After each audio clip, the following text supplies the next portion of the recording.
Some have questioned the historicity of this scene, claiming it violates Jewish trial procedures.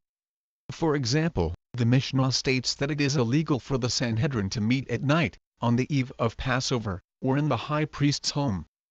A second hearing would also have been necessary for a death sentence, and the charge of blasphemy could be sustained only if Jesus had uttered the divine name of God. This argument is not decisive for 4 reasons. First, the procedures set out in the Mishnah were arranged in AD 200, and may not all go back to the time of Jesus.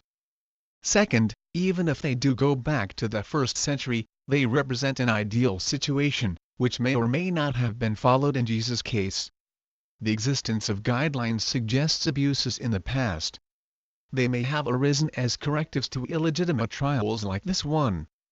Third, the Mishnah represents predominantly Pharisaic traditions, but the Sadducees were dominant in the Sanhedrin of Jesus' day.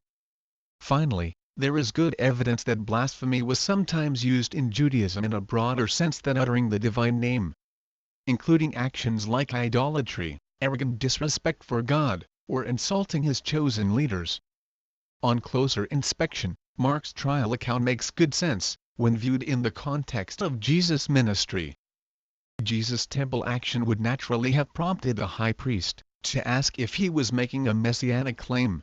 "I am," said Jesus, "and you will see the Son of Man sitting at the right hand of the Mighty One, and coming on the clouds of heaven." Jesus' response combines 2 key Old Testament passages, Psalm 110 verse 1 and Daniel chapter 7 verse 13. "The Lord says to my Lord, sit at my right hand until I make your enemies a footstool for your feet. In my vision at night I looked, and there before me was one like a son of man, coming with the clouds of heaven. He approached the Ancient of Days, and was led into his presence. He was given authority, glory, and sovereign power. All nations and peoples of every language worshipped him. His dominion is an everlasting dominion that will not pass away, and his kingdom is one that will never be destroyed."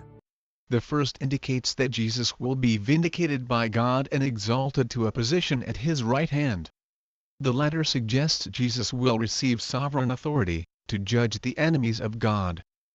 By combining these verses, Jesus asserts that the Sanhedrin is acting against the Lord's anointed, that they will face judgment for this, and that Jesus himself will be their judge.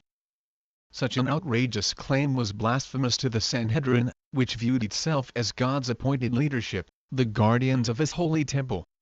Jesus was challenging not only their actions but also their authority and legitimacy. Such a challenge demanded a response.